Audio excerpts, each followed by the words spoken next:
Assalamualaikum warahmatullahi wabarakatuh. Apa kabar semuanya? Saya doakan dan saya harapkan semuanya dalam keadaan dan kondisi yang baik-baik saja. Karena kehidupan kita yang baik itu berawal dari kondisi kita yang baik pula. Bersama saya Dewi Putriani, di channel ini kita akan belajar bareng dan juga berbagi informasi mengenai berbagai hal. Pada kesempatan kali ini kita akan membahas sebuah isu yang kerap muncul dan terjadi di sekitar kita, yaitu mengenai bencana. Kemudian apa sih sebenarnya yang dimaksud bencana itu, dan apa saja jenis-jenis bencana yang ada dan kemungkinan besar berpotensi muncul di lingkungan kita. Di sini kita akan membagikan informasinya. Yang pertama yaitu mengenai pengertian bencana. Berdasarkan Undang-Undang Nomor 24 Tahun 2007, bencana diartikan sebagai sebuah peristiwa atau rangkaian peristiwa yang mengancam dan mengganggu kehidupan dan penghidupan masyarakat yang disebabkan baik oleh faktor alam, faktor non-alam maupun faktor manusia, sehingga mengakibatkan timbulnya korban jiwa manusia, kerusakan lingkungan, kerugian harta benda, dan juga dampak psikologis. Berdasarkan pengertian di atas, bisa disimpulkan bahwasanya bencana itu merupakan peristiwa yang mengancam dan mengganggu kehidupan kita. Dan dampaknya tidak hanya dirasakan oleh manusia, tapi juga bisa berdampak pada lingkungan sekitar kita. Kemudian berdasarkan Undang-Undang Nomor 24, bencana itu dibedakan menjadi 3 jenis. Jadi ada 3 jenis bencana. Yang pertama bencana alam, kemudian yang kedua ada bencana non-alam, dan yang ketiga bencana sosial. Apa sih yang dimaksud dengan bencana alam, bencana non-alam, dan juga bencana sosial? Berikut informasinya. Jadi bencana alam itu merupakan bencana yang diakibatkan oleh peristiwa atau serangkaian peristiwa yang disebabkan oleh alam. Penyebabnya untuk bencana alam ini adalah disebabkan oleh alam dan melibatkan alam atau terjadi di alam. Kemudian untuk bencana non-alam ini merupakan bencana yang diakibatkan oleh peristiwa atau rangkaian peristiwa non-alam yang terjadi akibat kesalahan manusia ataupun kesalahan dari teknologi yang digunakan. Kemudian yang ketiga ada bencana sosial. Bencana sosial ini merupakan bencana yang diakibatkan oleh peristiwa atau rangkaian peristiwa yang diakibatkan oleh manusia. Jadi bencana sosial itu penyebabnya manusia dan terjadi pada manusia, itu bencana sosial. Jadi berdasarkan ketiga jenis bencana tadi ada yang menciri khaskan masing-masing. Jika bencana alam itu disebabkan oleh alam dan melibatkan alam atau terjadi di alam. Kemudian bencana non alam itu banyak penyebabnya. Jadi berbagai faktor penyebab itu disebut bencana non alam. Kemudian bencana sosial itu diakibatkan oleh manusia dan juga melibatkan manusia. Dari jenis-jenis bencana yang ada di atas, berdasarkan penjelasan tadi, kita akan membahasnya apa saja sih yang termasuk dari contoh atau yang dikategorikan bencana alam itu apa saja, kemudian yang dikategorikan bencana sosial apa saja, dan yang dikategorikan bencana non alam apa saja. Kita akan membagikan informasinya satu-satu dimulai dari bencana alam. Jadi bencana alam tadi yang kita bahas yang disebabkan oleh alam diantaranya ada gempa bumi. Gempa bumi ini merupakan getaran atau getar-getar yang terjadi di permukaan bumi akibat adanya pelepasan energi dari dalam secara tiba-tiba yang kemudian menciptakan gelombang seismik. Gempa bumi biasanya disebabkan oleh pergerakan kerak bumi dan juga lempeng bumi. Gempa bumi ini biasanya ciri khasnya dikatakan gempa bumi itu apabila di permukaan bumi ada getaran atau getar-getar yang dirasakan oleh sebagian besar wilayah yang terdampak tadi. Jadi karena adanya pergerakan kerak bumi atau lempeng bumi, jadi mengakibatkan getaran-getaran yang ada di permukaan bumi. Yang kedua, kategori bencana alam yang kedua ada tsunami. Tsunami ini merupakan gelombang air besar yang diakibatkan oleh adanya gangguan di dasar laut seperti gempa bumi. Untuk tsunami ini memang biasanya diawali oleh gempa bumi. Dan kemudian karena adanya gangguan di dasar laut itu tadi, mungkin ada pergerakan lempeng dan juga gempa bumi, akhirnya mempengaruhi air laut sehingga menciptakan gelombang yang besar dan setelah itu terjadilah tsunami. Kemudian kategori bencana yang ketiga yaitu gunung meletus.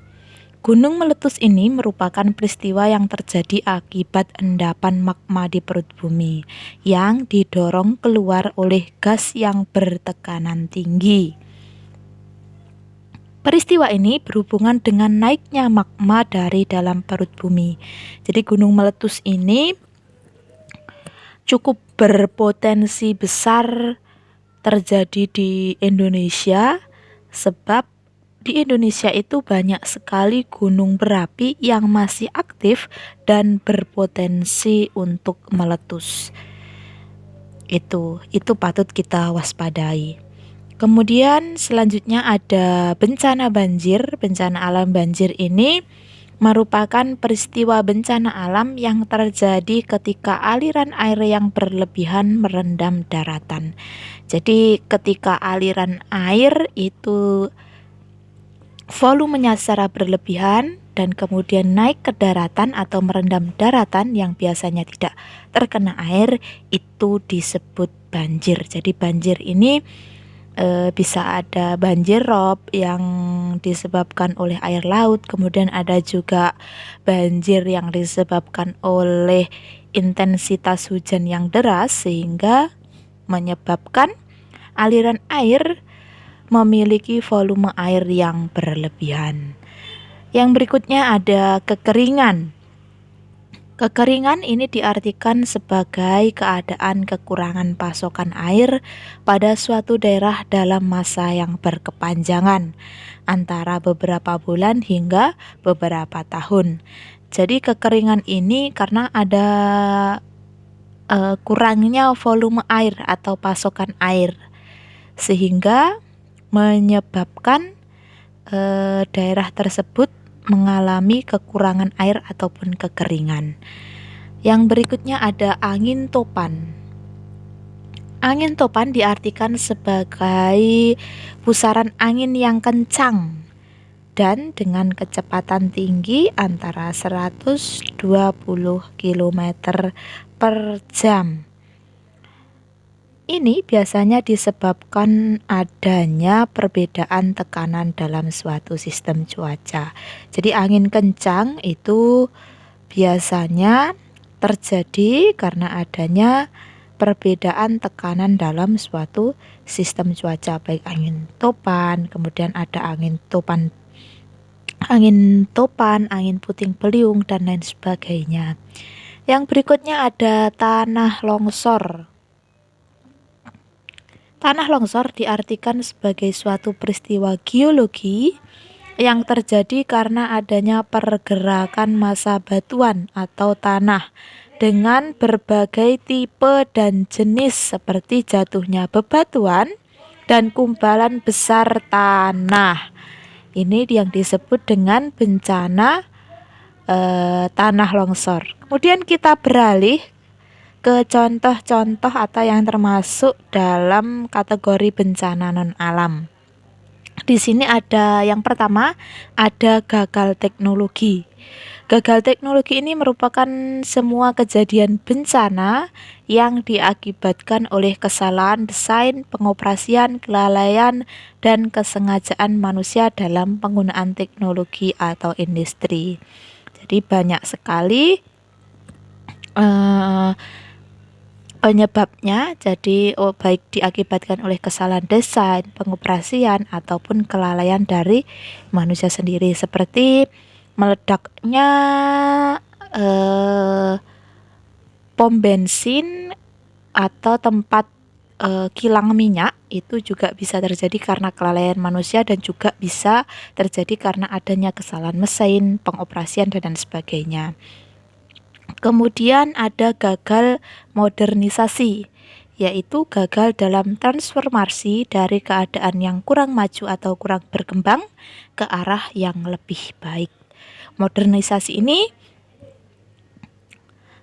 menimbulkan banyak gangguan atau banyak dampak yang bisa dirasakan oleh masyarakat, misalnya adanya krisis dan lain sebagainya. Itu merupakan contoh dari gagalnya modernisasi dalam transformasi. Kemudian kategori bencana sosial, ada konflik sosial, yaitu pertentangan antar anggota atau masyarakat yang bersifat menyeluruh di kehidupan. Jadi adanya pertentangan atau adanya perbedaan, permusuhan antar anggota atau antar masyarakat yang sifatnya menyeluruh di kehidupan. Jadi ada seperti konflik sosial antar suku, kemudian antar ras, tawuran, dan lain sebagainya. Kemudian ada juga teror. Teror adalah suatu kondisi takut yang nyata dan juga perasaan luar biasa akan bahaya yang mungkin terjadi. Keadaan ini sering ditandai dengan kebingungan atas tindakan yang harus dilakukan selanjutnya. Jadi teror ini lebih ke psikologis manusia, timbulnya rasa takut akan bahaya yang mungkin terjadi, itu disebut dengan teror. Kemudian untuk wabah virus corona atau pandemi corona saat ini sebenarnya itu masuk bencana apa sih? Apakah bencana alam, apakah bencana non alam, atau juga bencana sosial? Jadi kalau menurut beberapa sumber, wabah penyakit ataupun pandemi dan juga endemi itu termasuk bencana non alam. Jadi banyak faktor yang menyebabkan timbulnya bencana tersebut. Mungkin itu saja yang bisa saya bagikan atau bisa saya informasikan pada kesempatan kali ini. Jangan lupa untuk like, comment, subscribe, dan juga share apabila video ini bisa bermanfaat untuk yang lain. Jadi tetap waspada, jaga diri sendiri karena kemungkinan bencana itu selalu ada dan tugas kita adalah mewaspadai. Itu saja yang saya sampaikan. Saya akhiri. Wassalamualaikum warahmatullahi wabarakatuh.